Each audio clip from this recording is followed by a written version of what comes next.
أعوذ بالله من الشيطان الرجيم بسم الله الرحمن الرحيم أم تسألهم أجرا فهم من مغرم مثقلون أم عندهم الغيب فهم يكتبون فاصبر لحكم ربك ولا تكن كصاحب الحوت إذ نادى وهو مكظوم لولا أن تداركه نعمة من ربه لنبذ بالعراء وهو مذموم فاجتباه ربه فجعله من الصالحين۔ کافی عرصے کے بعد بیان شروع ہو رہا ہے دوبارہ، اسفار میں بیان ہوئے، سفر کے بعد۔ آواز صحیح ہے ماشاءاللہ، خاندانی، بہترین۔ سورہ قلم کے آخری رکوع کی آخری آیات صدیوں سے چل رہی ہیں۔ کوشش ہے امام مہدی کے آنے سے پہلے یہ سورت مکمل ہو جائے۔ ونس اپون اے ٹائم ان آیات میں یہ بیان چل رہا تھا، سورہ قلم کی ان آیات میں، ام نجعل المتقین کالفجار، یعنی اس کا مفہوم یہ تھا کہ جو لوگ یہ کہتے ہیں کہ موت کے بعد دوبارہ زندگی نہیں ہے، تو اللہ ان سے سوال کر رہا ہے، اللہ ان سے سوال کر رہا ہے کہ اس کا مطلب یہ ہوا کہ ہمارے ہاں ایسی اندھیر نگری ہے کہ اچھا کرو یا برا کرو اینڈ سب کا ایک جیسا ہے۔ یہ سوال کون کر رہا ہے؟ اللہ۔ تو اس آیت پر تو میں بیان نہیں کروں گا، کئی دفعہ ہو چکا ہے، لیکن اس میں ایک ٹیکنیکل پوائنٹ ابھی میری کھوپڑی شریف میں آیا ہے، ایک ٹیکنیکل پوائنٹ کے بعد ابھی آئی ہے کہ اہل باطل کی ہمیشہ عادت ہوتی ہے آپ پر اعتراضات کریں، سوال پوچھیں۔ خود پر اٹھنے والے اعتراضات کے لیے وہ ان اعتراضات کو فیس کرنے کے لیے تیار نہیں ہوتے۔ یہ ہمیشہ سے اہل باطل کی عادت ہوتی ہے۔ اس کی مثال ایسے ہے جیسے کوئی آپ کو مقابلے کے لیے بلائے اور کہے میں ڈنڈا لے کے آپ کو ماروں گا، تم بچانا اپنے آپ کو۔ اس لڑائی میں آپ پہ ڈنڈے پڑیں گے، آپ اپنے آپ کو بچا لیا تو آپ کو یہ سمجھا جائے گا جیت گئے۔ اور بھائی اس جیت میں مارنے والے کو کیا نقصان ہوا ہے بھائی؟ اور اگر بچا نہیں سکے تو ویسے ہی پٹ گئے آپ۔ تو ہونا یہ چاہیے کہ ایک ڈنڈا اس کے ہاتھ میں ہو، ایک ڈنڈا آپ کے ہاتھ۔ آپ اسے پیٹیں، وہ اپنے آپ کو بچائے، وہ آپ کو پیٹے، آپ اپنے آپ کو بچائیں۔ تو باطل ہمیشہ اعتراضات کرتا ہے۔ میں بھی نہیں جا رہا اس تفصیل میں، وہ جو ہمارا ٹاپک چل رہا ہے جہلم اسٹیشن اور کراچی اسٹیشن کا، اس میں تو میں نہیں جا رہا، وہ تو ہم نے آخری گزارش کر کے وہ ٹاپک ختم کر دیا ہے کہ بھئی آپ ہم پہ اعتراضات کریں، 100 دفعہ کریں، تو ہمیں بھی تو اجازت دیں، ہم بھی کیا کریں، آپ پہ اعتراضات۔ یہ عجیب قسم کی چیلنج کی قبول کیا ہے کہ ہم تو کریں گے، آپ کو ہم سے سوال پوچھنے کی اجازت نہیں ہے۔ پھر لیبل لگائیں کہ مفتی صاحب بھاگ گئے، مفتی صاحب آ نہیں رہے، راہ فرار۔ یار کسی کو ثالث بناؤ، وہ کہے گا بھائی راہ فرار کون اختیار کر رہا ہے؟ یہ ایسے ہی ہے جیسے میں تو ڈنڈا پکڑ کے کوٹوں گا، آپ نے بچانا ہے، آپ کو ڈنڈا چلانے کی اجازت نہیں ہے۔ ڈنڈے کی مثال کا مطلب دلائل کی دنیا میں۔ تو یہ اہل باطل کی ہمیشہ سے عادت ہوتی ہے۔ قرآن کا بھی یہی انداز ہے کہ قرآن کہتا ہے کہ تم میرے دعووں پر اعتراض تو کرتے ہو کہ مر کے مٹی ہو گئے تو کون زندہ کرے گا، اس مٹی میں جان کیسے پڑے گی، ہے بھائی؟ یہ تو اعتراضات وہ کرتے تھے۔ ما یہلکنا الا الدہر، یہ تو زمانے کے تصرفات ہیں، زمانہ ہی موت دیتا ہے، زمانہ ہی زندگی دیتا ہے۔ یہ آٹومیٹیکلی خود بخود ہو رہا ہے. خدا ہے کہاں, نظر کیوں نہیں آتا؟ یہ اعتراضات تھے نا اس دور کے, نظر کیوں نہیں آ رہا. یا حامان ابن لی صرحا لعلی ابلغ الاسباب, فرعون نے کہا اے حامان سیڑھیاں لگا آسمان تک, میں چاہتا ہوں موسیٰ کے خدا کو اپنی آنکھوں سے دیکھوں. نظر نہیں آتا اس کا مطلب خدا نہیں ہے. تو وہ اعتراضات کی بوچھاڑ. قرآن نے جب یہ دعویٰ کیا کہ موت کے بعد زندگی ہے, مر کے فنا نہیں ہو جاتے, اس مٹی کو ریورس گیئر لگے گا, یہ سارا پروسیس کیا ہوگا؟ ریورس, اور دوبارہ زندگی ملے گی. تو اعتراض کرتے تھے مٹی میں جان نہیں پڑ سکتی, مر گئے. آج تک ایسا ہوا کیوں نہیں؟ کوئی مر کے زندہ ہوا ہو تو ہمارے سامنے لایا جائے. تو قرآن نے ان اعتراضات کے جواب بھی دیے, لیکن قرآن ان پر بھی اعتراضات کرتا ہے اور وہ ان اعتراضات کے جواب کے لیے تیار نہیں ہوتے. اب قرآن نے جو ان اعتراضات کے جواب دیے تو بہت واضح ہے. کہتے تھے کون پیدا کرے گا دوبارہ؟ قرآن نے کہا وہی جس نے پہلی دفعہ پیدا کیا. پہلی دفعہ بھی تو عجیب ہی ہے نا, پانی کے قطرے سے بن رہے ہو بھائی, ہے بھائی, روٹی سے بن رہے ہو. ماں باپ روٹی کھاتے ہیں, اسی سے اولاد کے جرمز بنتے ہیں.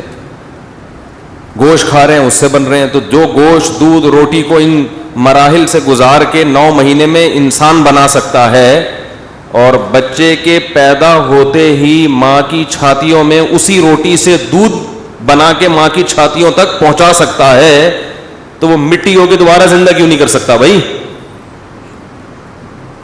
تو یہ کام اگر آٹومیٹیکلی خود بخود ہو رہا ہے پھر تو دوبارہ نہیں پیدا ہوگا. لیکن اگر کوئی یہ کر رہا ہے تو جو پہلی دفعہ پر کر سکتا ہے وہ دوبارہ بھی پیدا کر سکتا ہے. بلکہ قرآن تو اور کہتا ہے کہ پہلی مرتبہ پیدا کرنا مشکل ہوتا ہے, ریپیئرنگ ہمیشہ آسان ہوتی ہے.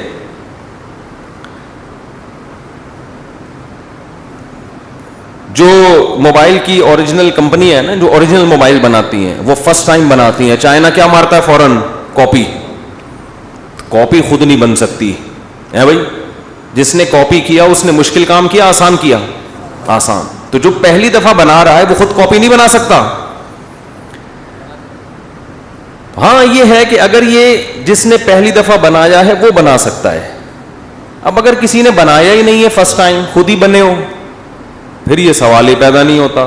تو قرآن اس کا بھی جواب دیتا ہے کہ خود سے بن گئے, اگر خود سے بنے ہو تو ام خلقوا من غیر شیء ہم الخالقون, خود سے بنی ہوئی چیزیں ان میں ایسی مینجمنٹ کبھی بھی نہیں ہوتی. ایسی مینجمنٹ نہیں ہوتی کہ آنکھ یہاں لگی ہوئی ہو, کان ادھر فٹ ہوئے ہوئے ہو, ناک ادھر لگی ہوئی ہو. میں کہتا ہوں خود سے یہ پرزے بن کے غلط طریقے سے بھی نہیں جڑ سکتے. صحیح طریقے سے جڑنا تو دور کی بات ہے, بلکہ یہ پرزوں میں سے ایک پرزہ بھی نہیں بن سکتا, اور بن بھی روٹی پانی اور دودھ سے رہا ہے. تو قرآن ان کے اعتراضات کا جواب دیتا ہے بڑے مدلل انداز میں, لیکن پھر خود سوال اٹھاتا ہے کہ چلو فرض کرو موت کے بعد زندگی نہیں ہے, مان لیا تمہارا دعویٰ. بھائی ادھر ادھر ادھر ادھر کیا کر رہے ہیں؟ نہیں کر رہے. موت کے بعد زندگی فرض کرو نہیں ہے, تو جو لوگ خدا کو مانتے ہیں کہ اس کائنات کو بنایا گیا ہے, بنی نہیں ہے, تو اللہ نے بجائے ان کے سوالات کے جواب دینے کے قرآن میں بہت جگہ پہ ان سے خود سوالات کیے ہیں کہ اچھا یہ بتاؤ کہ اگر ہم نے مرنے کے بعد دوبارہ زندہ نہیں کرنا تو اس کا سیدھا سیدھا مطلب یہ ہے کہ انسان کو اس کے اچھا یا برا ہونے کا کوئی فائدہ یا نقصان نہیں ہوگا. جو اچھے ہیں وہ بھی ختم, جو برے ہیں وہ بھی ختم. حالانکہ ہم دیکھتے ہیں بعض اچھے بہت اچھے ہوتے ہیں, بعض برے بہت برے ہوتے ہیں. کچھ ایسے اچھے ہوتے ہیں اپنی جان کو ہلاک کر کے دوسروں کو بچا لیتے ہیں. کچھ اتنے برے ہوتے ہیں کہ چند ٹکوں کی خاطر لوگوں کے گھروں کو اجاڑ دیتے ہیں, وہ قتل کرتے ہیں. تو دو نظریے ہیں بھائی, یا تو حساب ہے یا نہیں ہے. قرآن کہہ رہا ہے کہ جو لوگ یہ کہتے ہیں نا حساب نہیں ہے, ان پر سوال پیدا ہوتا ہے کہ پھر تو رزلٹ سب کا کیا ہو رہا ہے, ایک جیسا ہو رہا ہے. یہ اتنی بڑی دھاندلی خدا کیسے کرے گا بھائی؟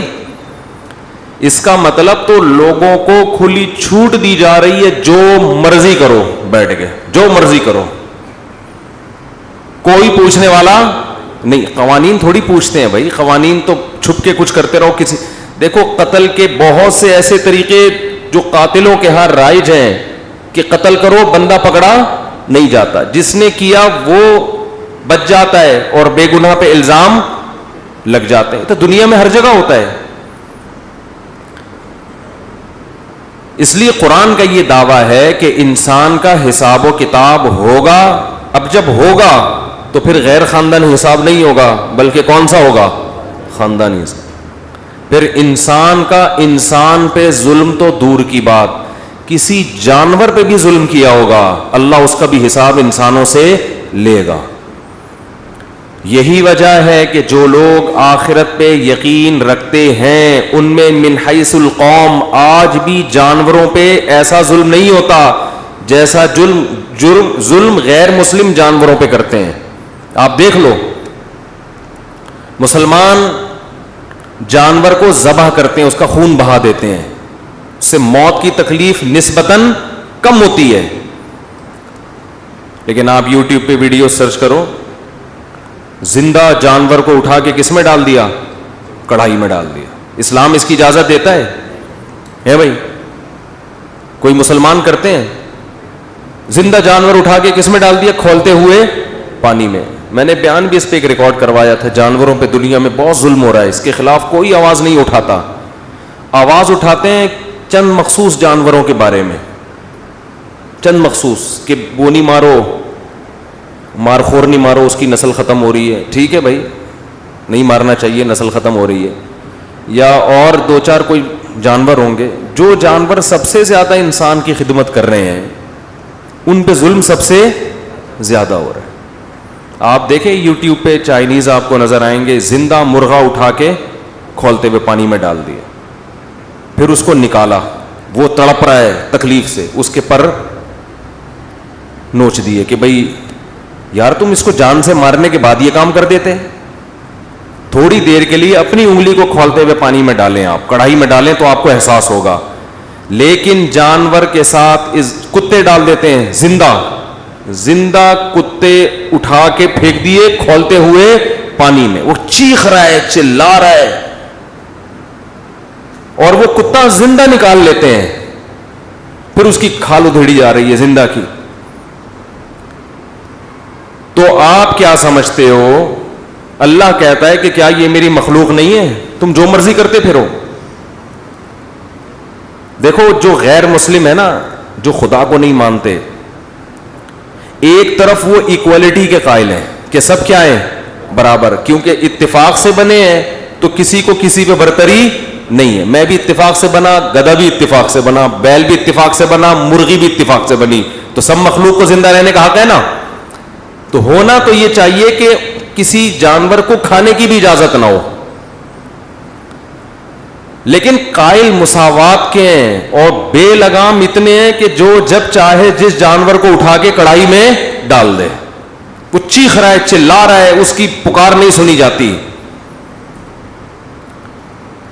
دوسری طرف اسلام ہے جو یہ کہتا ہے کہ یہ کائنات کس کے لیے بنی ہے؟ انسان کے لیے, اور انسان کو اس دنیا پہ حکومت کرنے کا حق ہے. لیکن وہ جانوروں کے حقوق سکھا رہا ہے آپ کہ حق کا یہ مطلب نہیں ہے کہ بے لگام ہو گئے ہو.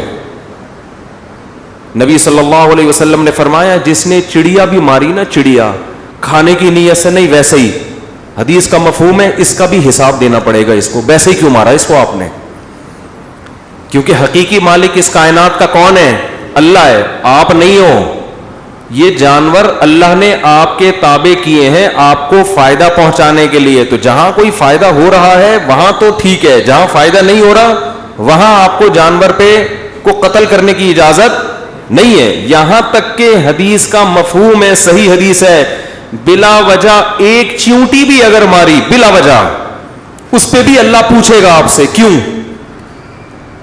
حدیث میں آتا ہے ایک پیغمبر کو ایک چیونٹی نے کاٹا تو انہوں نے ساری چیونٹیوں کو مار دیا, تو اللہ نے وحی کی کہ کاٹا ایک نے تھا, مارا باقیوں کو کیوں آپ نے. نہیں آ رہی میرا خیال ہے بات سمجھ. تو اللہ کہتا ہے اصل بادشاہ اس کائنات کا کون ہے؟ میں ہوں. میں نے تمہیں اجازت دی ہے کہ ان جانوروں سے تم فائدہ اٹھاؤ. تو حدیث میں آتا ہے جانور پہ اس کی حیثیت سے زیادہ بوجھ ڈالنا یہ کیسا عمل ہے؟ حرام اور ناجائز. گدھے پہ آپ نے اتنا بوجھ ڈال دیا وہ بیچارے سے چلا نہیں جا رہا. تو لوگ کہتے ہیں چونکہ کوئی حساب لینے والا نہیں ہے, کوئی پوچھنے والا نہیں ہے. فقہا نے یہاں تک مسئلہ بیان کیا ہے کہ جانور جو اپنے بچوں سے بے پناہ محبت کرتے ہیں ان جانوروں میں بچے اور ماں کو الگ کرنے کی بھی اجازت, بولتے کیوں نہیں ہے. یار یہ مسئلہ جب میں بیان کرتا ہوں ایک اور مسئلہ کھوپڑی شریف میں آتا ہے. ایک طرف تو علماء یہ لکھ رہے ہیں کیونکہ حدیث میں آتا ہے ایک صحابی نے پرندوں کے بچوں کو اٹھا لیا تھا تو اس سے پرندہ پریشان ہوا, تو آپ نے ان صحابی کو منع کیا کہ یہ عمل مت کرو. پرندے اپنے بچوں کو بہت محبت سے پالتا ہے, سانپ سے لڑتے ہیں پرندے اپنے بچوں کی خاطر, اور آپ صرف انٹرٹینمنٹ کے لیے بچے اٹھا کے گھر لے آؤ. سمجھ رہے ہو کہ نہیں سمجھ رہے؟ مجھے ایک بات بتاؤ, جو مذہب اس کی اجازت نہیں دیتا کہ بچوں کو ماں سے جدا کیا جائے, وہ مذہب اس کی اجازت کہاں دیتا ہے کہ انسان کے بچوں کو ماں یا باپ سے جدا کیا جائے؟ آج طلاق کے بعد ہول سیل کے حساب سے یہ ہو رہا ہے کام. بہت مشکل ہے, بہت مشکل. خدا کا خوف نہ ہونا تو جو چاہے کرو, تم یہ مت سمجھو کہ اوپر کوئی پوچھنے والا نہیں ہے. میں خواتین کے حقوق پہ بہت بات کرتا ہوں. میں کوئٹہ گیا, انہوں نے کسی نے کہا آپ خواتین کے حق پہ آپ نے یہ بیان کیا, میری بیوی خراب ہو گئی. وہ کہہ رہی دیکھو میرے حقوق تو یہ ہیں. وہ 2 دن تک مجھے یہی سمجھاتے رہے, یار آپ نے یہ بیان کیا, میری بیگم بول رہی ہے یہ والے حقوق تو مجھے مل نہیں رہے. جیسے معین اختر نے کہا تھا کہ میرے ماموں گالیاں دیتے ہیں, پاکستان کے حالات کی وجہ سے ان کی زبان پہ بات بات پہ کیا آ رہی ہے؟ گالیاں. تو کہنے لگے کہ ایک دن پولیس آئی, مالک مکان نے کرایہ مانگا. میں نے کہا نلکے میں پانی تو آ نہیں رہا ہے, کرایہ کس بات کا مانگ رہا ہے؟ اس نے کہا کیوں نہیں آ رہا؟ کہہ رہا آ رہا ہے تو ایک لوٹا بھر کے دکھا دے نلکے سے, یہ لوٹا دے رہا ہوں اس کو نلکے سے تو بھر کے دکھا دے. تو مالک مکان نے پولیس بلا لی. اب ماموں نے پھر گالیاں, ٹینشن میں آ گئے نا. ملکی حالات ایسے ہیں کہ ہر آدمی کیا دے رہا ہے, دینی نہیں چاہیے گالیاں, لیکن یہ ملکی حالات کا نقشہ کھینچا ہے کہ ماموں نے پھر کیا شروع کر دی؟ گالیاں. تو پولیس والوں کو جب بلایا تو پولیس والوں کو گالیاں, اور کہہ رہے ہیں پولیس والوں کے ایسے ایسے پارٹس کو گالیاں دیں کہ پولیس والوں کو بھی ان پارٹس کا نہیں پتا تھا. مجھ سے آ کے پوچھ رہے تھے بھائی یہ کون سے اعضاء ہیں جن کو گالیاں دے رہے ہیں؟ کہہ رہے میں نے کہا ان اعضاء کا تو مجھے بھی نہیں پتا, یہ کون سے اعضاء ان کا تو مجھے بھی نہیں پتا بھائی. بلب کے رشتہ داروں کو گالیاں, لائٹ گئی تو بلب کے رشتہ داروں کو گالیاں. تو وہ کہہ رہے ہیں یہ والے تو مجھے بھی نہیں پتا. تو ان کی بیگم نے کہیں میرا بیان سنا, وہ کہنے لگی یہ والے حقوق تو مجھے پتہ ہی نہیں تھے. یہاں سے میرا دماغ ادھر گیا ہے. یہ والے حقوق تو اسلام نے عورت کو دیے تو مجھے پتہ ہی نہیں تھے. تو مجھے کہنے لگے یار کیا؟ میں نے کہا اگر حقوق بنتے ہیں تو دو بھائی, یہ کوئی بات تو نہیں ہوئی نا. لیکن ایک گڑبڑ کہاں ہو رہی ہے, جب میاں بیوی میں علیحدگی ہوتی ہے تو خواتین 90% خواتین شوہر سے بچے چھین لیتی ہیں. وہ تڑپتا پھرتا ہے, اور کوئی قانون جب تک بہت بڑا پوا نہ ہو, جج آپ کا چھوٹا بھائی ہے بلکہ وہ بھی نہیں مانے گا, بہت ٹھیک ٹھاک پیسہ ہو آپ کے پاس جج کو رشوت دینے کے لیے, بہت بڑی کوئی سورس ہو, اس وقت تک جج آپ کے حق میں فیصلہ بولو نہیں کرے گا. مکمل حقوق کس کے پاس جاتے ہیں؟ عورت کے پاس. آدمی خرچہ دے دے کے آدھا ہو جائے گا, ملے گا اسے کچھ بھی نہیں. عدالت سارا خرچہ آپ سے لے گی, مگر آپ کو باپ کے حقوق ابھی تم لوگ کے ساتھ ایسا ہوا نہیں ہے. ہو گیا تو پھر بولو گے یہ مولوی صحیح کہہ رہا تھا. اللہ کرے نہ ہو ایسا. پھر آپ کے بچوں کو آپ کے خلاف ورغلایا بھی, نچوڑا پورا جائے گا, آپ کو سرنج سے نا پورا نچوڑا جائے گا. اسکول کی فیسیں بھی اس سے لو, علاج کا خرچہ بھی اس سے لو, لیکن بچوں کو باغی بنایا جائے گا کس کے خلاف؟ باپ کے خلاف. تو میں ان خواتین سے کہتا ہوں, اور اگر مرد چھین لے عورت سے تو وہ بھی ظالم ہے. یک طرفہ بات نہیں کر رہے ہم, جو بھی ظلم کرے گا وہ کیا ہے؟ ظالم ہے. تو بتاؤ جس مذہب نے جانور کے بچوں کو اس کے پیرنٹ سے جدا کرنے کی اجازت نہیں دی, وہ انسان کے بچوں کو ایک دوسرے سے جدا کرنے کی اجازت کیسے دے سکتا ہے؟ کتنا بڑا ظلم ہے باپ یا ماں پر. میاں بیوی میں جو مرضی ہو, قرآن کہہ رہے لا تضار والدۃ بولدها ولا مولود له بولدہ, بچے کی وجہ سے نہ ماں کو نقصان پہنچاؤ اور نہ باپ کو. اور جو بچے ہیں جو جدائی کے بعد بچے بڑے ہو جاتے ہیں, ان بچوں سے بھی میری خصوصی گزارش ہے, ایک کہیں بھی ماں باپ میں سیپریشن ہوئی ہو, بچے باپ کے پاس چلے گئے یا ماں کے پاس چلے گئے, تو باپ کی باتوں میں آ کے ماں کے خلاف نہ ہو جاؤ, اور ماں کی باتوں میں آ کے باپ کے خلاف. بچے جس کے ساتھ رہتے ہیں اسی کے رنگ میں ڈھل جاتے ہیں. جو پروپیگنڈا باپ نے کیا ماں کے خلاف, بچے سمجھتے ہیں کہ یہ ٹھیک ہے, حالانکہ ماں سے مل کر وہ اس بدگمانی کو دور کر سکتے ہیں, مگر وہ ماں سے ملتے نہیں. وہ پتہ کیا الزام لگائیں گے؟ 10 سال ہو گئے ہماری ماں ہم سے کبھی ملی نہیں ہے, ہمیں تو بھول گئی. یہ نہیں پتا ہوتا کہ اس کمبخت باپ نے ملنے ہی نہیں دیا. نہیں آ رہی شرارت سمجھ میں؟ شرارت پتہ کیا ہوتی ہے؟ باپ بچے کو ماں سے نہیں ملنے دیتا اگر وہ غالب ہو, اور وہ جب بچے بڑے ہو رہے ہوتے ہیں تو اس کو سمجھاؤ دیکھو تمہاری ماں تو تمہیں بھول گئی, حالانکہ وہ تڑپ تڑپ کے رو رہی ہوتی ہے, تمام کوششیں اس کی ناکام ہو چکی ہوتی ہیں, کیونکہ آپ کے جج سے تعلقات ہوتے ہیں.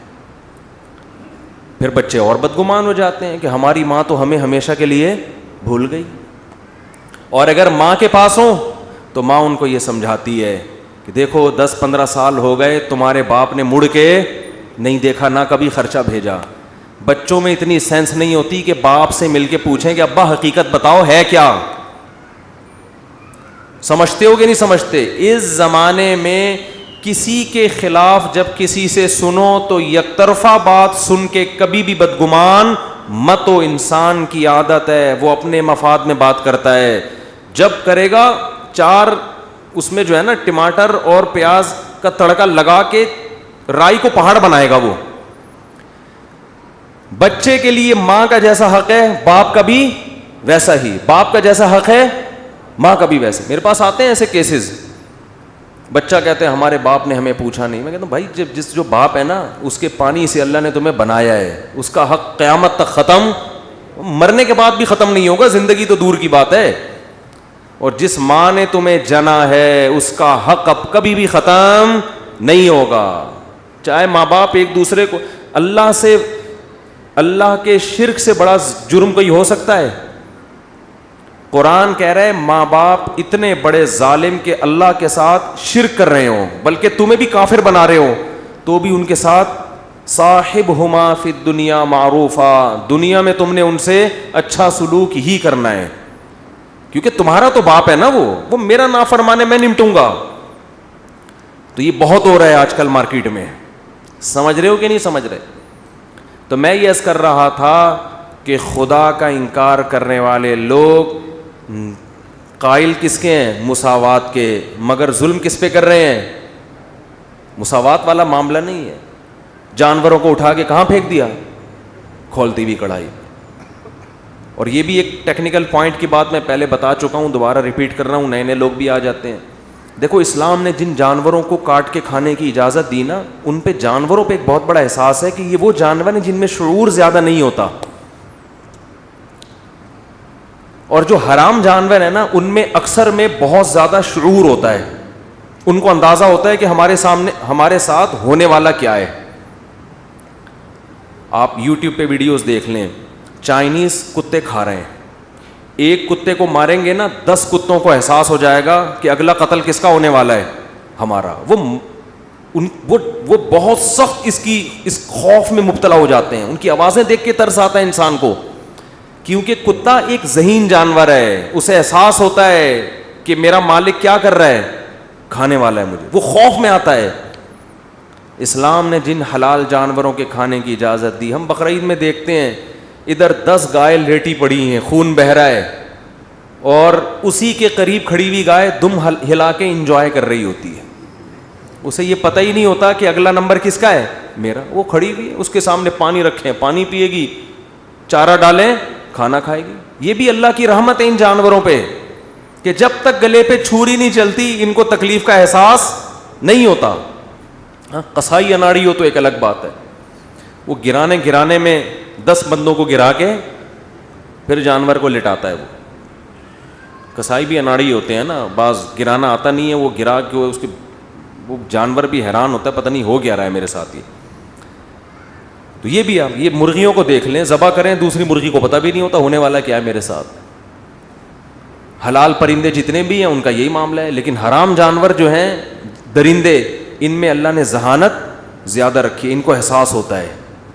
تو آپ یوٹیوب پہ سرچ کر لیں. خیر, تو آپ اسلام کا کوئی بھی حکم دیکھو گے نا گہرائی میں جا کے, آپ کو لگے گا بھائی یہ انسان کے بنائے ہوئے قوانین نہیں ہو سکتے, یہ انسانی قوانین نہیں ہو سکتے, یہ کسی ایسی ذات نے بنائے ہیں, ایسی ذات نے بنائے ہیں جو ہر عیب سے پاک ہے.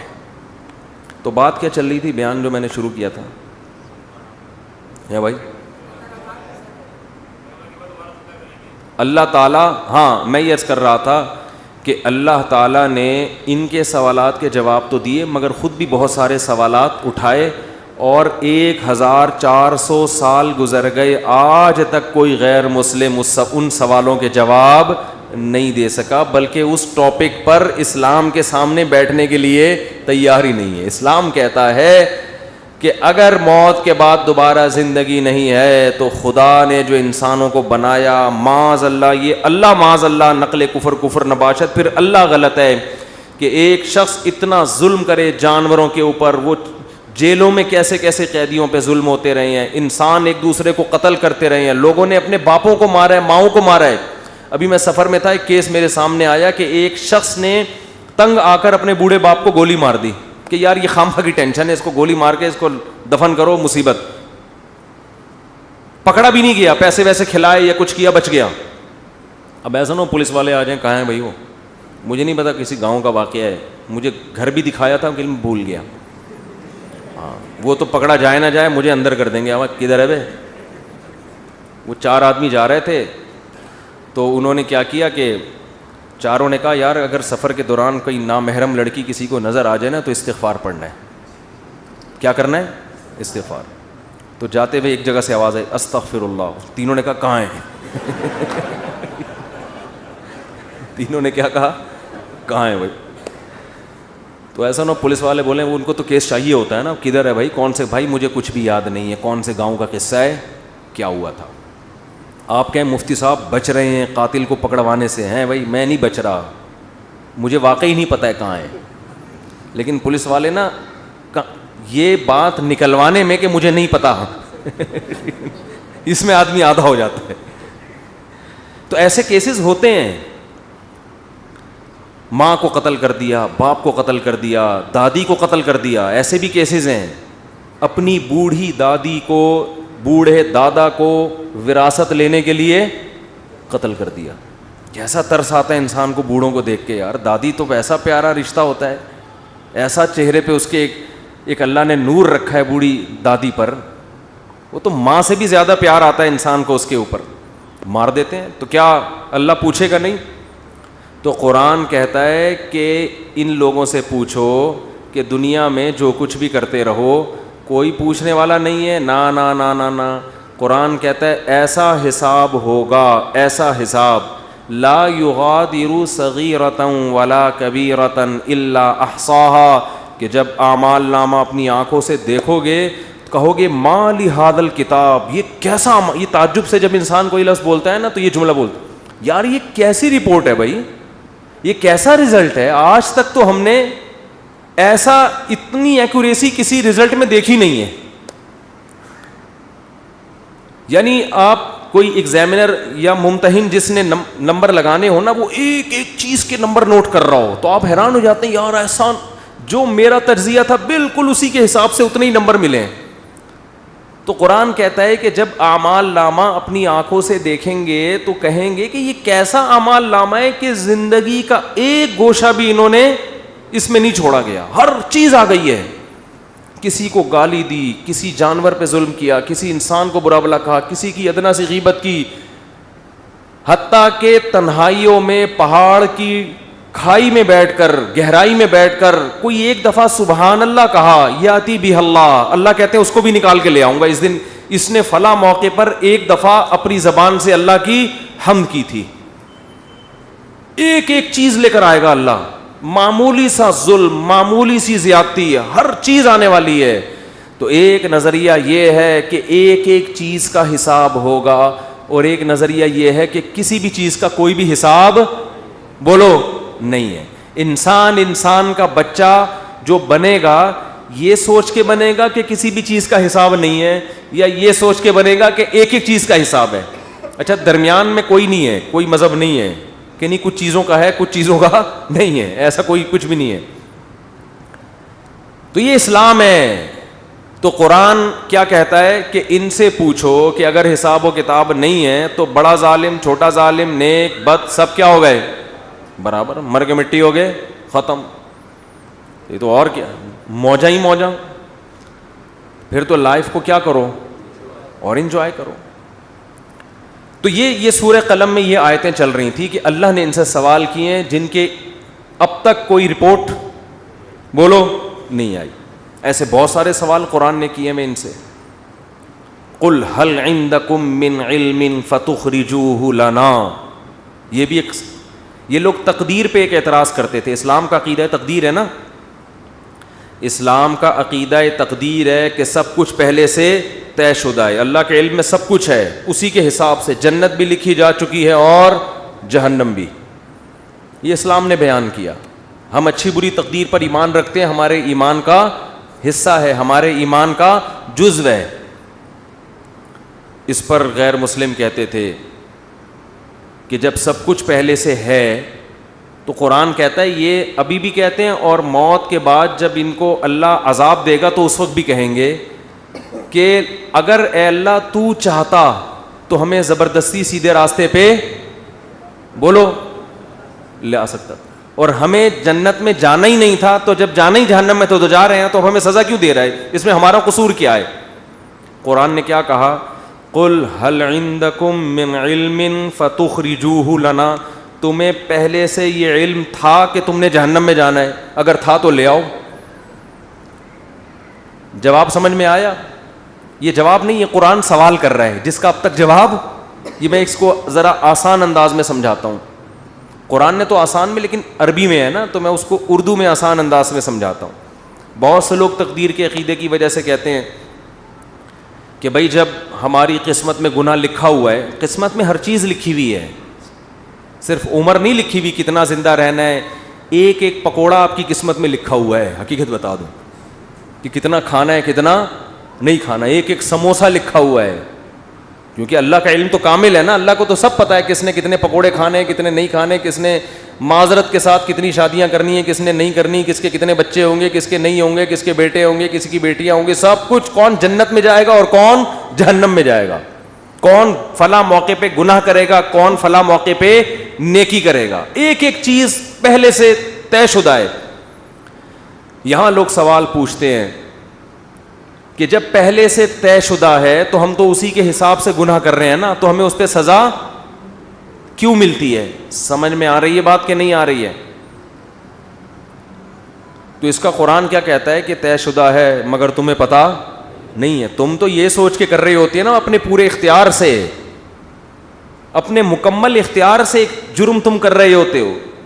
دیکھو کسی کو پہلے سے پتا ہو کہ میں نے فلاں موقع پہ فلاں بج کے اتنے منٹ پر چوری کرنی ہے، پہلے سے پتا ہے کہ اللہ نے میری تقدیر میں یہ بولو نا لکھا ہوا ہے. اب آپ کو پتا ہے یار تقدیر کبھی ٹلتی نہیں ہے، ہفتے کے دن دوپہر 2:03 پر میری تقدیر میں لکھا ہے کہ میں مسجد سے چپل چوری کروں گا. آپ جاؤ 2:03 پہ مسجد سے چپل چوری کرو. اللہ جب آپ کو قیامت کے دن پکڑے سزا دے چوری پہ تو آپ کہنا اللہ مجھے پہلے سے پتہ تھا, میری تقدیر میں لکھا ہوا تھا, میں نے لوح محفوظ دیکھ لی تھی. تو اللہ آپ کو سزا نہیں دے گا, کیونکہ اللہ نے خود کہا ہے کہ لوح محفوظ میں جو چیز لکھی ہوئی ہے وہ چینج نہیں ہو سکتا. اللہ میں تو مجبور تھا, مجھے پتا تھا, میں نہیں بھی کرتا تو مجھے تقدیر کھینچ کے لاتی اور میں چپل چوری کرتا. لیکن آپ کو پہلے سے پتا نہیں ہوتا. جب پتہ نہیں ہوتا تو آپ اپنے اختیار سے کر رہے ہوتے ہیں. سمجھ میں آ رہی ہے بات؟ اپنے اختیار سے جا رہے ہوتے ہیں, اپنے اختیار سے چپل چوری کر رہے ہوتے ہیں, اپنے اختیار سے پکڑے جاتے ہیں.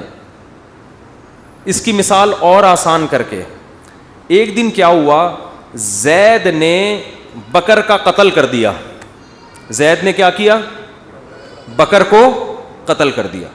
ہفتے کے دن 2:03 پہ آپ نے زید کو پکڑ لیا, بیٹا تو نے بکر کو قتل کیا ہے, ہم تجھے کیا کریں گے؟ قتل کریں گے سزا کے طور پر.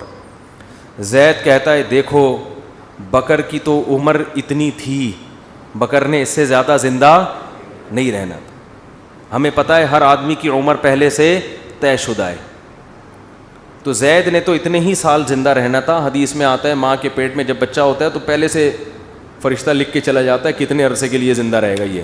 تو اس نے تو ہفتے کے دن 2:03 پہ مرنا تھا, اس سے زیادہ ہی اس نے زندہ نہیں رہنا تھا. بتاؤ سچ کہہ رہا ہوں؟ آپ کہیں گے بھائی بالکل سچ کہہ رہا ہے. لیکن آپ اس بیس پہ زید کو چھوڑ دو گے؟ آپ بولو گے کہ یہ بات اللہ کو پتہ تھی, کسی اللہ کے علاوہ کسی کو پتہ نہیں تھی. تیری نظر میں تو وہ ابھی زندہ رہنے والا تھا, تو نے تو اپنے اختیار سے جا کے اس کو 2:03 پہ قتل. یہ تو قتل کے بعد پتہ چلا ہے کہ اس نے زندہ رہنا تھا, تجھے تھوڑی پتا تھا. اگر زید کی سمجھ میں یہ دلیل نہ آئے نا اور کہے نہیں نہیں نہیں میں نے تو مارنا ہی تھا, تو آپ زید کو بولے ٹھیک ہے پھر ہم تجھے قتل کرتے ہیں. اور جب تیرے وارثین آ کے پوچھیں کہ کیوں مارا, تو ہم کہیں گے اس لیے کہ اس کی عمر اتنی ہی تھی, اس نے اس دن اتنے پہ مرنا ہی تھا. یہ دلیل زید اپنے خلاف کبھی بھی نہیں مانے گا, دوسرے کے خلاف مانے گا. تو اللہ فرماتے ہیں کہ تم جو دلیل اپنے خلاف نہیں مان رہے, دوسرے کے خلاف کیسے مان رہے ہو, اور میرے خلاف کیسے مان رہے ہو؟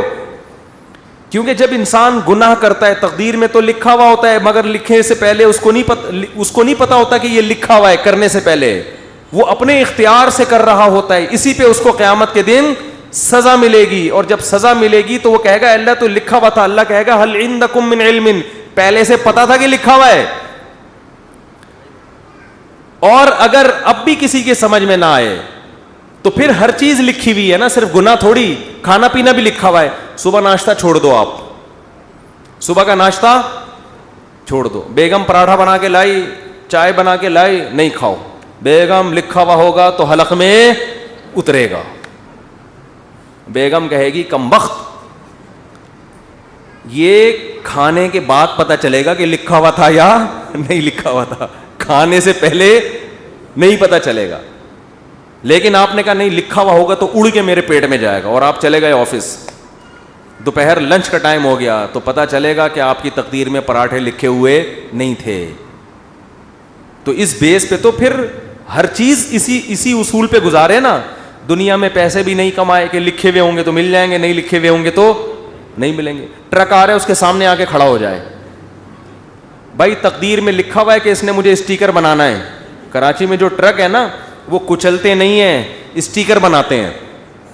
اتنے بھاری بھاری ٹرک ہوتے ہیں, ان کے ٹائر کے نیچے اللہ نہ کرے کوئی بندہ آ جائے, لاش بھی نہیں ملتی اس کی. تو اب ٹرک کے سامنے آ جاؤ ہے بھائی, اور بولو بھائی لکھا ہوا ہوگا تو مروں گا. اور واقعی جس کی تقدیر میں نہیں لکھا ہوا ہوتا ٹرک کے سامنے آگے بھی مرتا نہیں ہے, کچھ ہو جاتا ہے کچھ نہ کچھ. لیکن آپ کبھی ٹرک کے سامنے نہیں آتے.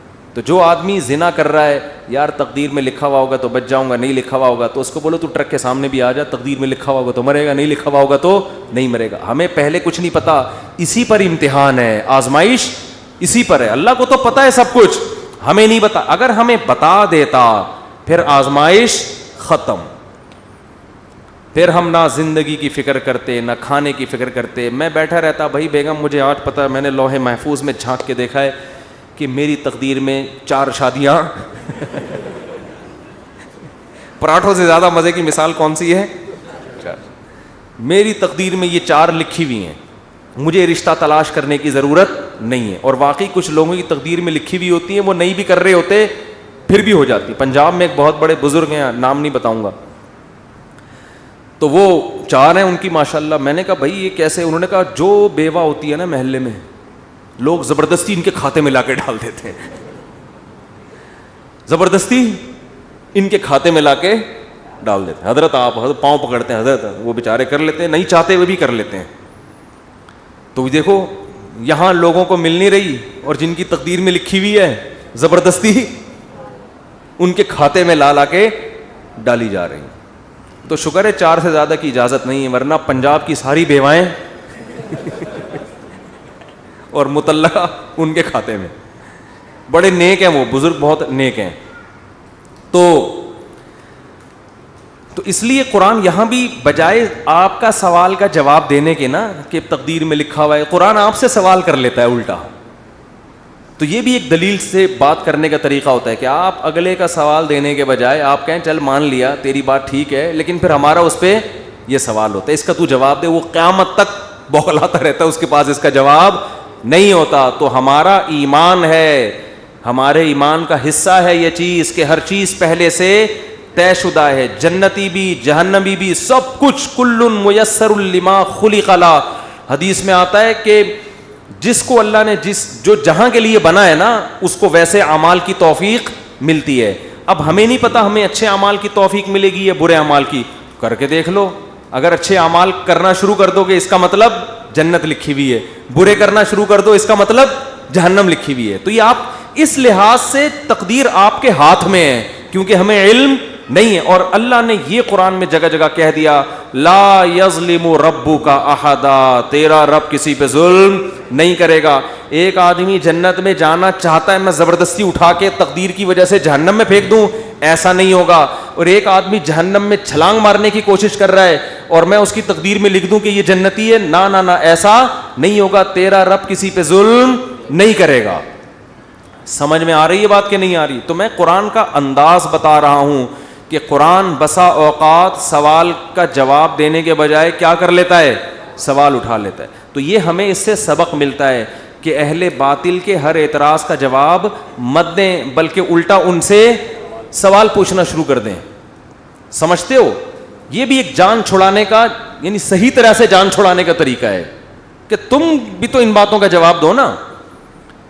جیسے موسیٰ علیہ السلام سے فرعون نے یہ کہا کہ الم نربک فینا ولیدا ولبثت فینا من عمرک سنین. اے موسیٰ آج تو میرے سامنے مجھے نصیحت کر رہا ہے, مجھے غلط کہہ رہا ہے, تو میں نے تجھ پر احسان کیے کہ بچپن سے تجھے اپنے محل میں پالا, تو میرے ان احسانات کا جواب چاہیے.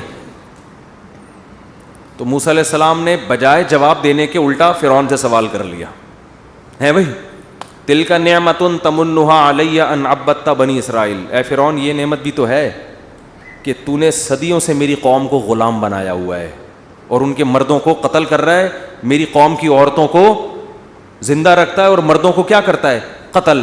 تو ذرا بیلنس کر کے دیکھ لے, ٹھیک ہے نا, بہت مشکل ہے بات سمجھانا. تو کیا کر لے, پلس مائنس کر لے. یہ ایک احسان اگر مان لیں اس کو احسان ہے کہ میں تیرے محل میں پلا بڑا ہوں, تو یہ جو میرے ساتھ میری قوم کے ساتھ ظلم ہو رہا ہے یہ بھی تو میری ذمہ داری ہے کہ میں اس کے خلاف آواز اٹھاؤں.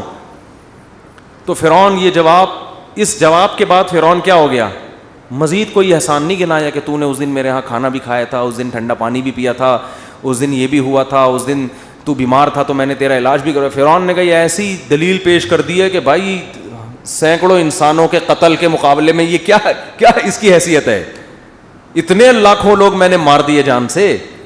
تو اہل باطل کی کوشش ہوتی ہے ہمیشہ آپ پہ سوار رہے ہیں, تو آپ بجائے, وہ ہمارے حضرت ایک واقعہ سنایا کرتے تھے کہ ایک آدمی اللہ سے دعا مانگ رہا تھا, اے اللہ گھوڑا دے دے. سواری کے لیے گھوڑا مانگتے ہیں نا, دیہاتی آدمی تھا بیچارہ سیدھا سادہ, اے اللہ تو نے اتنے لوگوں کو گھوڑا دیا, اے اللہ مجھے بھی گھوڑا دے دے. تو ایک دن کیا وہ چلا جا رہا ہے, دعا مانگ رہا ہے, اللہ مجھے بھی گھوڑا دے دے. اس زمانے میں گھوڑا ایسے جیسے لینڈ کروزر, دعائیں مانگ رہا ہے, اللہ میں غریب آدمی مجھے بھی گھوڑا دے دے. ایک دن کیا ہوا کہ ایک سیٹھ صاحب کی گھوڑی نے بچہ دیا. اب وہ سیٹھ صاحب جا رہے ہیں راستے میں, اس نے بچہ دے دیا. تو سیٹھ صاحب کو کوئی نظر نہیں آیا, اس نے اس کو بولا, تھپڑ مار کے بولا یہ اٹھا اپنے کندھے پہ لے کے میرے گھر پہنچا اس کو. ابھی بیچارہ ٹینشن میں آیا, گھوڑی کا بچہ بھاری ہوتا ہے, وہ اٹھا کے اپنے کندھے پہ لے کے جا رہا ہے اور کہہ رہا ہے اے اللہ تو دعا سنتا تو ہے سمجھتا نہیں ہے. معاذ اللہ, سنتا تو ہے, میں نے گھوڑا مانگا تھا سوار ہونے کے لیے, تو نے گھوڑے کو ہی مجھ پہ سوار کر دیا. گھوڑا تو نے دیا مگر میں نے اس مقصد کے لیے تھوڑی مانگا تھا گھوڑا. معاذ اللہ, نقل کفر نباشت. تو بجائے اس کے کہ باطل کو اپنے اوپر سوار ہونے دو, باطل کے اوپر سوار ہو جاؤ کہ تم تو اتنے صبح و شام اعتراضات, یہ بھی غلط, یہ بھی غلط, یہ بھی غلط, یہ بھی غلط.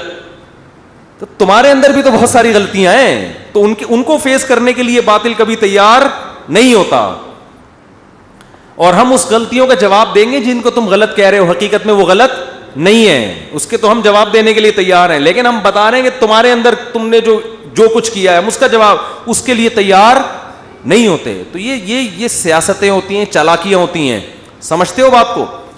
تو خیر جلدی سے بیان کو سمیٹ کے ختم کرتا ہوں. تو سورہ قلم میں اللہ نے اہل مشرک کے سوال کا جواب تو دیے دوسری جگہوں پر, لیکن یہاں اللہ نے الٹا ان سے سوالات. تو یہ مضمون ہمارا کئی ہفتوں سے چل رہا تھا. پھر قرآن نے کہا ام تسألہم اجرا فہم من مغرم مثقلون. ایک اور سوال کر لیا کہ اے نبی آپ نے اتنے سالوں سے ان پہ محنت کر رہے ہیں, معاشرے سے کٹ گئے ہیں, آپ نے ان سے اس پر کوئی اجر یا کمیشن کا مطالبہ نہیں کیا. یہ خود آپ کے برحق ہونے کی دلیل ہے. ان سے مطالبہ نہیں کیا آپ نے, بلکہ آپ کا اس میں الٹا نقصان ہو رہا ہے. ام عندہم الغیب فہم یکتبون, یہ آیت ہے جس پر آج میں نے درس دینا تھا, وقت تھوڑا رہ گیا تو مختصر دیتا ہوں. قرآن کہہ رہے ام عندہم الغیب فہم یکتبون, کیا ان کے پاس غیب کا علم ہے جس کو یہ لکھ رہے ہیں؟ کیا علم؟ یہ خوش فہمی کا شکار ہیں. دیکھو جتنے بھی لوگ جو مذہب کو فالو نہیں کر رہے, حقیقت میں وہ اس خوش فہمی میں مبتلا ہیں کہ ہمیں کچھ بھی ہونے والا نہیں ہے. جیسے ہماری حالت اچھی ہے ہمارا فیوچر بھی ایسا, یا تو مر کے ختم ہو جائیں گے, اور اگر مل بھی گیا تو کوئی برا نہیں, ہم کو برے تھوڑی ہیں, ہم کوئی برے تھوڑی ہیں. تو اللہ نے اس کا جواب دیا کہ کیا ان کے پاس فیوچر کا علم ہے پہلے سے؟ مستقبل کے بارے میں کبھی بھی بات کی جائے گی تو علم کے بغیر نہیں کی جا سکتی. کوئی آدمی کہہ رہا نا فیوچر میں ایسا ہونے والا ہے, تو آپ اس سے دلیل پوچھیں گے آپ کو کس نے بتایا؟ وہ تانے بانے ملائے گا, صغرے کبرے ملائے گا, تو پھر اس کے بعد اگر وہ ایسے ہی کہہ رہا ہے کل یہ ہو جائے گا, پرسوں یہ ہو جائے گا, دیکھو مستقبل کے بارے میں میں یہ کہوں کہ کل پیر ہے تو یہ بھی فیوچر کی خبر ہے. آپ اس میں مجھ سے یہ پوچھ سکتے ہو کہ کیا دلیل ہے, میں کہوں گا دلیل یہ کہ آج کیا ہے, اتوار ہے. یہاں دلیل ہے, یہاں میرے لیے یہ دعویٰ کرنا درست ہے کہ کل کیا ہے, پیر ہے. لیکن اگر میرے پاس دلیل نہیں ہے اور میں کہوں کہ کل جو ہے وہ کل دنیا میں 3000 آدمی مر جائیں گے ایک ہی کسی حادثے میں, تو لوگ پوچھیں گے بھائی کیا دلیل ہے کسی حادثے میں 3000 آدمی مر جائیں گے؟ اب میرے ذمے کیا ہے, میں کہوں وہ ویسے ہی میرا ذوق کہہ رہا ہے, تو یار کوئی مانے گا کوئی؟ اچھا عجیب بات یہ ہے کہ روحانی عاملوں کی یہ باتیں مان لیتے ہیں لوگ. میں یہ کہوں نا کل 3000 آدمی ایک حادثے میں, اللہ نہ کرے مرے ہیں, میں ایک مثال دے رہا ہوں, تو لوگ کہیں گے کہاں سے پتہ چلا؟ لوگ کہیں گے بھائی جھوٹ بول رہے, اس کو کس نے بتایا؟ یا تو قاتلوں سے تعلقات ہیں جس نے مارنے کا ارادہ کیا ہے, ایسا بھی نہیں ہے تو یہ ہوائی بات ہوگی. لیکن یہی بات روحانی عامل کرے گا تو لوگ کیا کریں گے, حضرت کا علم ہے بھائی, حضرت کے پاس بولو علم ہے. ابھی روحانی عاملوں پہ نہیں جاؤں گا, پھر میں معین اختر کی طرح نا بلب کے رشتہ داروں کو بھی, تو اب تو میں روحانی عاملوں کے رشتہ داروں کو بھی اچھے الفاظ سے یاد نہیں کرتا. رشتہ داروں سے مراد وہی جو بلب کے رشتہ دار تھے. اب آپ کہیں گے بلب کے کون سے رشتہ دار ہوتے ہیں؟ ہمارے ہاں کبھی بھی جس بندے کو برا کہا جاتا ہے گالی اس کو نہیں دی جاتی, ہمیشہ اس کے رشتہ داروں کو ہمیشہ گالی دی جاتی ہے. یہ ہمارے ایک ٹرینڈ چل نکلا ہے. تو قرآن کہتا ہے کہ ام عندہم الغیب فہم یکتبون. کیسے دیکھو ہمیں جھنجھوڑ رہا ہے قرآن کہ تم اپنے بارے میں کیوں فرض کر کے بیٹھے ہوئے ہو کہ تمہیں کچھ بھی ہونے والا نہیں ہے, تمہیں سزا نہیں ملے گی. یہ تمہیں کس نے بتایا ہے؟ فاصبر لحکم ربک ولا تکن کصاحب الحوت. جب نبی یہ مطالبے کرتے تھے تو پھر بھی آگے سے کوئی رسپانس نہیں ملتا تو انسان کو بے انتہا تکلیف ہوتی ہے کہ کن پتھر دل لوگوں سے واسطہ پڑا ہے. تو قرآن کہتا ہے فاصبر, اے نبی آپ کیا کرو, صبر کرو. ولا تکن کصاحب الحوت, مچھلی والے یونس کی طرح جل باز مت بنو. حضرت یونس علیہ السلام کی قوم نے بھی یہی سلوک کیا, لیکن یونس علیہ السلام چاہتے تھے جلدی سے فیصلہ ہو اور اپنی قوم کو چھوڑ کے نکل گئے. تو اللہ نے اس پہ آپ کی تنبیہ کی. تو آپ بھی اے نبی جلد بازی مت کریں. تو یہ نبی کے ذریعے سے ہمیں بھی بتایا جا رہا ہے کہ آپ حق کی دعوت دیتے رہیں اور یہ نہ دیکھیں کہ یہ جو اللہ کے نافرمان لوگ ہیں, جو حق کو نہیں ماننے والے لوگ, وہ پھر بھی پھل پھول رہے ہیں. اس ٹینشن میں مت آؤ, کیونکہ اللہ انصاف کرتا ہے مگر اس میں دیر ہوتی ہے, اندھیر نہیں ہوتی. وہ لے گا انتقام, ان کو اپنے حال پہ چھوڑ دو. یہ اللہ کی حکمت اسی کا تقاضا کرتی ہے, چھوڑ دیا جائے اپنے حال پہ. آج جو اہل حق ہے نا ان کو بہت تکلیف ہوتی ہے کہ جب یہ ہم صحیح بات کر رہے ہیں لیکن آگے جواب جو مل رہا ہے وہ کیا مل رہا ہے, الٹا, کوئی مان کے نہیں دے رہا. تو اللہ فرماتے ہیں وَلَا تَكُنْ كَصَاحِبِ الْحُوتِ إِذْ نَادَى وَهُوَ مَكْظُومٌ. یونس علیہ السلام نے جلد بازی کی اور بالآخر اللہ کی طرف سے ان کو دنیا میں تنبیہ ہوئی ہے, سزا ملی ہے. اور وہ سزا کیا ملی؟ اذ نادا وہو مکظوم, مچھلی کے پیٹ میں گئے, غم سے گھٹ رہے تھے اور اللہ کو پکارا. فنادا فی الظلمات اللہ الہ الا انت سبحانک انی کنت من الظالمین. اے اللہ تیرے سوا کوئی عبادت کے لائق نہیں. غلطی کس کی ہے؟ میری غلطی ہے, میں نے اپنی جان پہ ظلم کیا. تو اللہ نے کیا کیا؟ مچھلی کے پیٹ سے نکال لیا. دیکھو یونس علیہ السلام نے اللہ کے حکم پہ کتنا عرصہ تبلیغ کی, قوم نے نالائقی کی, پھر بھی نہیں مانے. سزا بجائے قوم کو ملنے کے کس کو مل رہی ہے؟ بولتے کیوں نہیں؟ الٹا حضرت یونس علیہ السلام کو مل رہی ہے سزا. تو اب آپ بتاؤ کیسا پیغمبروں کا صبر کا پیمانہ ہے. ایسے موقع پہ بھی اللہ کے خلاف کوئی شکایت زبان سے بولو نہیں نکال. کیوں؟ اللہ یونس علیہ السلام کے عمل میں ہمیں بتا رہے ہیں کہ دینداری کا یہ مطلب نہیں ہے کہ تم اچھے بنو گے تو اللہ کی نوازشیں آنا شروع ہو جائیں گی. دینداری کا مطلب یہ کہ جو اللہ کا کام ہے وہ اس کو کرنے دو. تمہارا کام ہے عاجزی انکساری, بس میں ہی غلط, صحیح ہو کے بھی کون غلط؟ میں غلط. ہمیشہ غلطی کس کی کھاتے میں ڈالنی ہے؟ بولتے کیوں نہیں؟ دیکھو ہم نماز پڑھتے ہیں, نماز کے بعد 3 دفعہ استغفر اللہ پڑھتے ہیں, تو کیا کسی نامحرم کو دیکھا ہوتا ہے ہم نے نماز میں؟ بولتے کیوں نہیں؟ تو کوئی تک بنتا ہے استغفر اللہ کا؟ یا ہم نے کوئی جرم کیا ہے, نماز پڑھی اور کیا کہلوایا جا رہا ہے؟ استغفر اللہ استغفر اللہ. بھائی اگر استغفر اللہ پڑھنا تھا تو یہ نماز پڑھی کیوں کہ تم نے؟ ہمیں یہ بتایا جا رہا ہے کہ تم نیکی کر کے بھی کیا سمجھو جیسے تم نے گناہ کیا ہے. کیسے گناہ؟ نماز گناہ نہیں ہے. بھائی تم یہ کہو اے اللہ جس طرح سے پڑھنی چاہیے تھی اس طرح سے نہیں پڑھی میں نے, تو نیکی کر کے بھی کہا جا رہا ہے کہ ہم غلط ہیں. ہم نے اللہ جو پڑھنی تو ہمیں معاف کر دے, ہم سے نہیں ہوئی صحیح, ہم سے کام کیا ہو گیا؟ غلط ہو گیا. مجھے یاد ہے 25-30 سال پرانا قصہ ہے, چھوٹا بچہ تھا میں اس وقت. ایک تبلیغی جماعت میں نا ایک صاحب کے سال پہ سال لگ رہے تھے, پوری دنیا میں وہ ان کے سفر ہوئے, بڑا انہوں نے وقف کیا ہوا تھا اپنے آپ کو تبلیغی جماعت کے لیے. تو میرا ان سے ٹاکرا ہو گیا. وہ مجھے سمجھانے لگے جماعت میں نکلو سیر و جیسے تبلیغ والے کرتے ہیں. اب مجھے پتا تھا یہ بہت ہی پرانے کھیڑو ہیں اور ان کی تو زندگیاں گزر گئی ہیں اس کام میں. میں نے کہا ماشاء اللہ اللہ نے آپ سے بڑا کام لیا ہے تبلیغ کا. کہتے ہیں میں نے بہت بگاڑا ہے تبلیغ کے کام کو. کہہ رہے ہم تو کام بنانے والے نہیں, کس میں ہم تو بگاڑنے. کہہ رہے میں تو بگاڑ ہی رہا ہوں جب سے. مجھے ان کا یہ اسٹائل بہت اچھا لگا. یعنی اپنے آپ کو کہہ رہے ہیں کہ تبلیغی جماعت میں اگر کوئی خرابی ہے تو وہ کس کی وجہ سے ہے؟ بولو. وہ اپنے بارے میں کہہ رہے ہیں وہ کس کی وجہ سے؟ مجھے نہیں کہہ رہے تھے, اپنے بارے میں کہہ رہے تھے. وہ کس کی وجہ سے؟ میری وجہ سے. کہہ رہے ہم کام بنانے والے نہیں بلکہ بگاڑنے والے ہیں. اب کوئی فسادی ہوتا تو کہتا ہے جب بگاڑنے والا تو کر کیوں رہا ہے پھر ہمیں, یہ تو اس نے خود کہا ہے, اپنی زبان سے بولا ہے کہ ہم بگاڑنے والے ہیں, یوٹیوب پہ کلپ ڈالتا ہے, یہ دیکھو خود. تو مجھے ان کی یہ تواضع پسند آئی. میں نے کہا دیکھو یہ بیچارہ صبح و شام اس کام میں لگا رہتا ہے, مگر یہ کہہ رہا ہے جو تبلیغ کا کام پھیل رہا ہے اس میں جو برکتیں ہو رہی ہیں وہ میرے علاوہ لوگوں کی وجہ سے ہو رہی ہیں, اور جو خرابی آ رہی ہیں وہ کس وجہ سے ہو رہی ہیں, وہ ساری میری وجہ سے ہو رہی ہیں. تو آج مارکیٹ میں یہ چیز کیا ہے, شارٹ. ہر اچھا کام میں نے کیا, برا کام ستار بھائی نے کیا. ستار بھائی نہ ملیں گے مجھے. ایک دن ایک فون آیا, میں نے فون اٹھایا, کون کہہ رہے ہیں, ستار بھائی بات کر رہا ہوں. ارے میں نے کہا بیٹا یہ مجھے نہیں چھوڑے گا, یہ کہے گا مفتی صاحب بہت تم نے جو ہے نا, لیکن وہ شکر ہے ایسی کوئی بات تھی نہیں. تو جنات کا دیکھ لو, قرآن مجید میں آتا ہے کہ جب نبی صلی اللہ علیہ وسلم نے تبلیغ کا کام شروع کیا نا, تو جنات بھی کی ایک جماعت نے نبی کے قرآن کی تلاوت سنی اور جا کے اپنی قوم کو انہوں نے تبلیغ کرنا شروع کی. تو تبلیغ کا انداز دیکھو جنات کا, کیونکہ ہدایت مل گئی تھی ان کو, مسلمان ہو گئے تھے.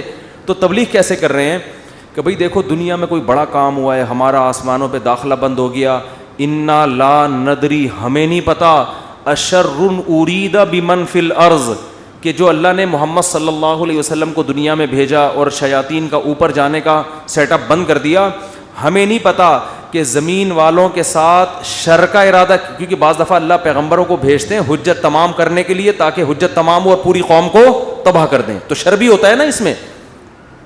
کہہ رہے ہیں انا لا ندری, ہمیں نہیں پتا, اشر ارید بمن فی الارض, کہ جو لوگ زمین میں رہتے ہیں ان کے ساتھ برائی کا ارادہ کیا گیا ہے, ام اراد بہم ربہم رشدا, یا ان کے رب نے ان کے ساتھ بھلائی کا ارادہ کیا ہے. اسٹائل نہیں سمجھ میں آیا میرا خیال ہے. دیکھو جملہ یہ ہونا چاہیے تھا کہ ہمیں نہیں پتا یہ جو کچھ ہو رہا ہے, ہمیں نہیں پتا کہ رب نے ان کے ساتھ برا چاہا ہے یا اچھا چاہا ہے. اصل میں تو یہ ہونا چاہیے نا.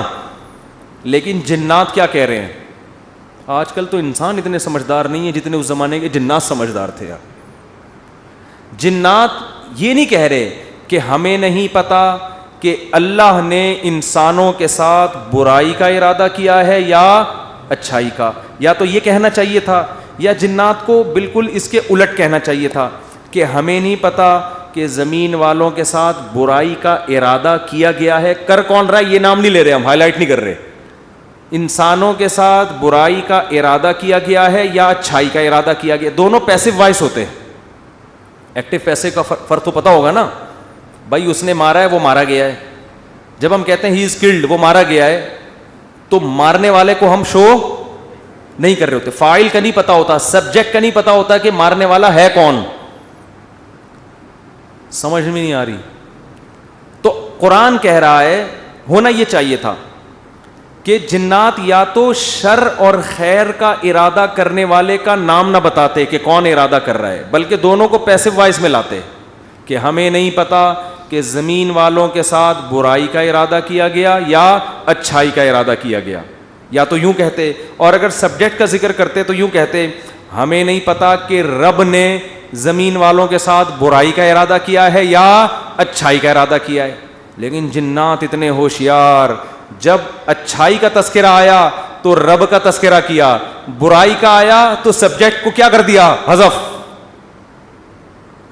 تو کیا کہہ رہے ہیں, انا لا ندری, ساڈی عقل وچ یہ بات نہیں آندی, سانو نہیں پتا کہ اشر ارید بمن فی الارض, پیسو وائس, کہ زمین والوں کے ساتھ برائی کا ارادہ کیا گیا ہے. کون کر رہا ہے یہ نہیں بتائیں گے, یہ میں نہیں بتاؤں گا, یہ نہیں بتاؤں گا میں. حالانکہ وہ بھی کون کر رہا ہے, اللہ ہی کر رہا ہے نا, لیکن اللہ کا نام نہیں لے رہے. ہمیں نہیں پتا کہ زمین والوں کے ساتھ برائی کا ارادہ کیا گیا ہے یا اللہ نے اچھائی کا ارادہ کیا ہے. اچھائی کی جب بات آئی تو اللہ کی طرف نسبت, برائی کی بات آئی تو وہ بھی تو اللہ ہی ارادہ کر رہا ہے, لیکن اللہ کا نام ذکر نہیں کر رہے. ادب کی وجہ سے کہ بھائی برائی اگر ہو رہی ہے تو اللہ تو کر تو رہا ہے, لیکن انسانوں کی حرکتوں کی وجہ سے ہو رہا ہے, تو گویا انسان خود ہی کر رہے ہیں اپنے ساتھ. یہ اللہ تو محض ایک خالق ہے, کر کون رہے ہیں, یہ خود ہی کم وقت کر رہے ہیں. اچھائی ہو رہی ہے تو پھر اللہ کر رہا ہے. یہ تمیز ہمیں کس سے سیکھنی چاہیے, جنات سے. کوشش نہ کریں کسی جن ون کو بھلا کے تمیز کے چکر میں ایسا نہ ہو کہ مارکیٹ سے بالکل شارٹ ہو جائیں. تو اس سے ہمیں یہ پتہ چلا کہ اسلام میں بڑے کا احترام ہے. بعض چیزیں حقیقت پر مبنی ہوتی ہیں مگر اس کو زبان سے ادا نہیں کیا جاتا. تو جیسے اللہ کی تعظیم ہے ایسے ہی بڑوں کی بھی تعظیم ہے.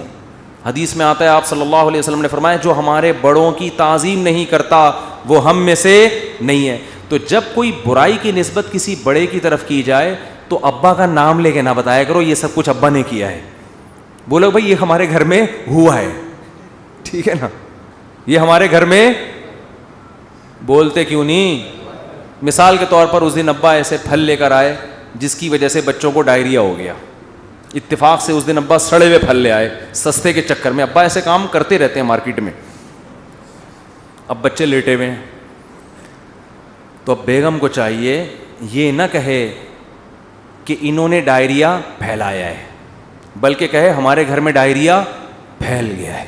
ٹھیک ہے نا, وہ ابا خود ہی سمجھ جائے گا کس نے کیا یہ کام.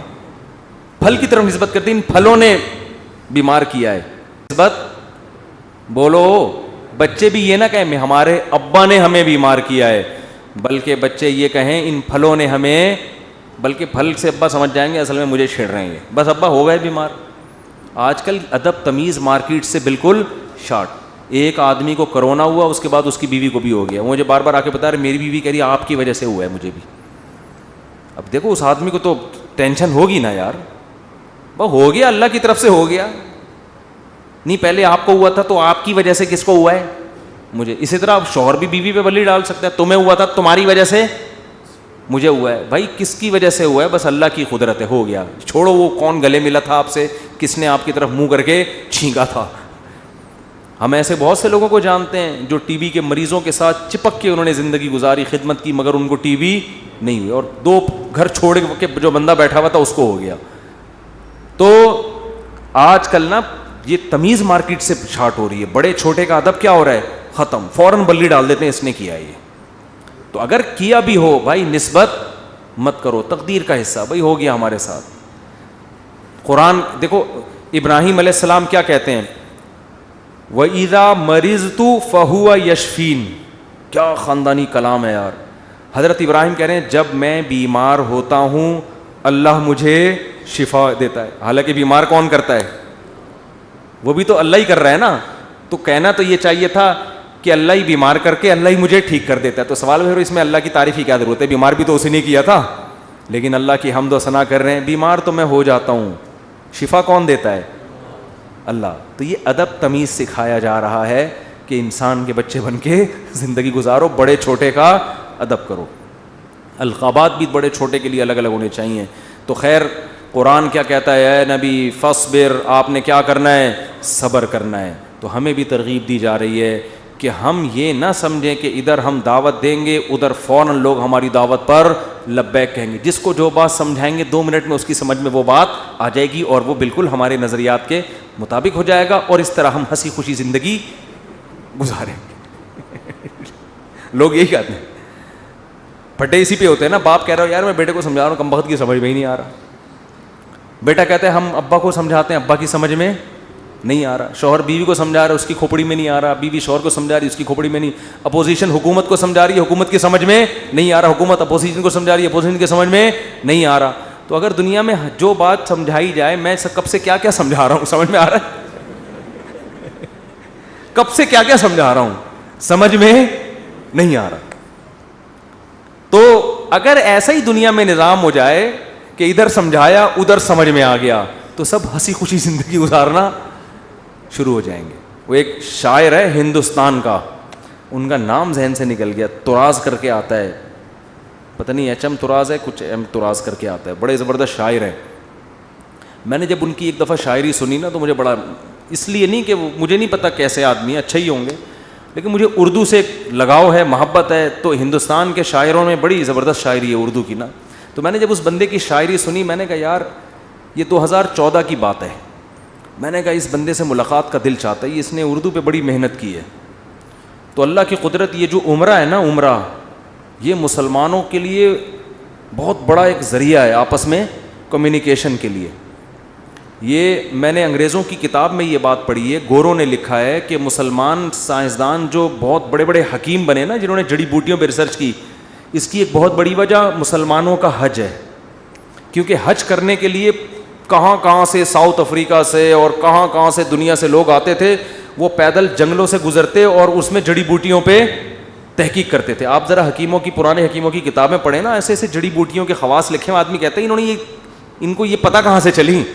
تو وہی حج اور عمرے سے جو مسلمانوں کے سفر ہوئے ہیں, پھر مختلف ملکوں کے لوگ آ کے عمرے میں ایک دوسرے سے ملتے ہیں, ایک دوسرے کی تہذیبیں سیکھتے ہیں, سکھاتے ہیں. یہ مسلمانوں کے لیے یہ بہت بڑا ایک ذریعہ بنا ہے. یہ بیت اللہ جو ہے نا, یہ مسلمانوں کو آپس میں کنیکٹ کرنے کا صدیوں سے ایک بہت بڑا ذریعہ ہے. یہاں کے ترکی, پاکستانی, انڈونیشیا سب آ کے کیا ہوتے تھے, مل جاتے ہیں. تو میری خواہش تھی, میں نے کہا یار کبھی ان سے سلام دعا ہو جائے تو اچھا ہے, خوشی ہوگی. تو وہ میں نے ویسے ہی, انڈیا کے کچھ لڑکے بیٹھے ہوئے تھے بیت اللہ میں, عمرہ کیا ہم نے. میں نے کہا یار وہ ایک شاعر ہے, انہوں نے کہا اتفاق سے عمرہ کرنے آیا ہوا ہے. میں نے کہا میری ملاقات کرا دو. تو مجھے نہیں پتا تھا وہ مجھے جانتے ہیں. تو جب ملاقات ہوئی, انہوں نے کہا میں تو آپ سے خود بہت دنوں سے ملنے کا مشتاق, آپ کے بیان سننے بڑا مزہ آتا ہے. اس وقت میرے آڈیو بیان ہوتے تھے. تو بات کیا کر رہا تھا میں, تو ان کا ایک شعر تھا, شعر ہی بھول گیا. شعر کا ایک جملہ مجھے یاد ہے, کیونکہ ہم ہر چیز آدھی یاد کرتے ہیں نا, وہ ابتدائی عشق میں دل ہوا یوں خراب آدھا والا شعر کی وجہ سے.